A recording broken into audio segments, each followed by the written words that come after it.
Hello, what's going on, guys? Welcome back to my channel. It's Thirsty Kirsty, and today I wanted to share with you guys my top 5 favorite custom content slash mods I don't play The Sims for or without.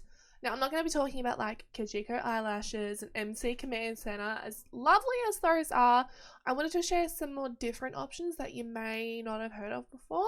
To be honest, you probably have heard of some of these, but it doesn't matter. Everything I mentioned in the video will be linked in the description box below. So the first thing I want to talk about is something a little bit more basic, but something I think people have definitely noticed, especially if you're someone that watches a lot of creators in videos, and that is the color changing backgrounds on the Creator Sim screen. So instead of having the default blue, you can pretty much do whatever color you want. I use a light gray because I'm the basic bitch, but it does help when it comes to making thumbnails. It's very easy to remove the background color and all that fun stuff. You can do literally any color you want. I've also seen people do some really fun patterns. I've seen people do like brick walls. I've seen landscape sceneries. There is a lot out there, pretty much anything for anyone. I also use this mod in conjunction with an immersive lighting mod, which I will leave link below. Although it is a little bit boring, I definitely thought I would share it because I can't imagine my game without it. In conjunction with Creator Sim, again, something a little bit more boring but so handy is the more columns mod. So it does exactly what you think it would. It gives you more columns in Creator Sim. So instead of you having I think it's 2, I think the default's 2, maybe 3. I think it's 2. So instead of having the default 2, you can have up to 5. I've seen people have 5 columns. In my game, I have 4, and it's just so handy if you have a lot of things to filter through, if you have a lot of custom content, not even if you just have a lot of packs. It's really easy to have more on your screen at once than having to sit there and scroll. Again, boring as hell, but super handy, and I highly recommend.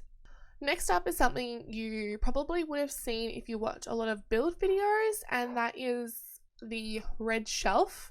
So this shelf is designed to help you clutter your builds a lot easier. I'm not gonna lie, it can take a minute to really learn how the shelf works, but once you know what you're doing, it's the best, and I can't imagine cluttering without it.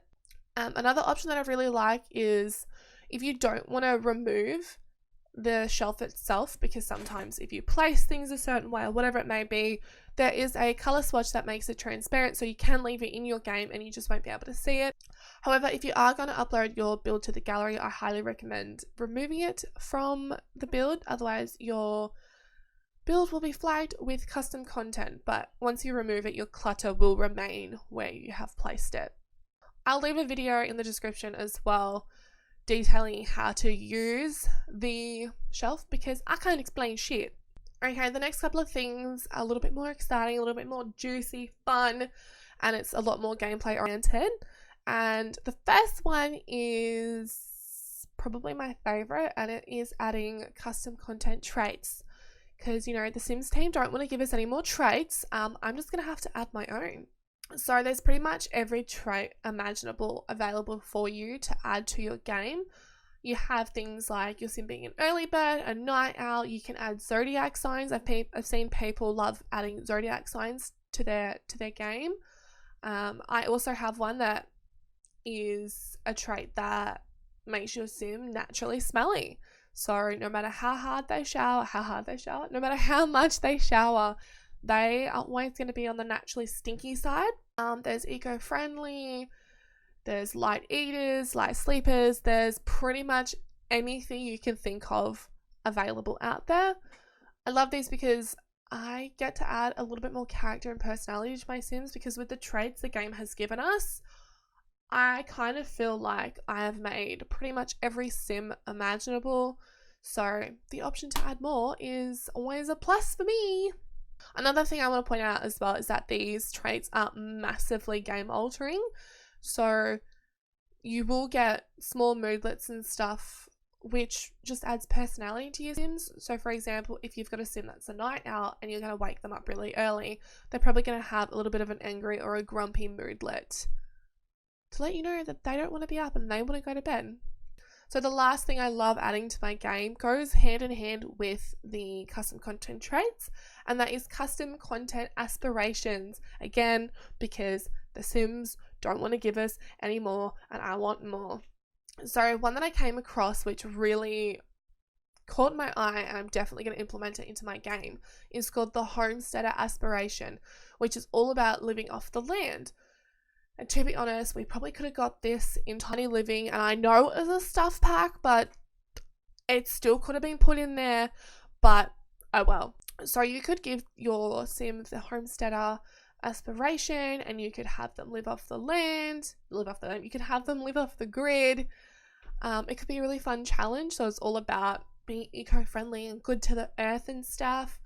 Another really cute one that I came across is a Beekeeper Aspiration, which just melted my little heart. So obviously it's about owning and looking after bees, and I don't know, I just thought it was really cute. I've also seen aspirations based off flower arranging, baking, living a perfectly balanced life, a quiet life. I've also seen some fun ones for kids as well, but I haven't tried those myself, so use those at your own risk. But aspirations, there are so many out there. There are a few like questionable, like these aren't really that great, but once you filter through and you find some good ones, they're a good time.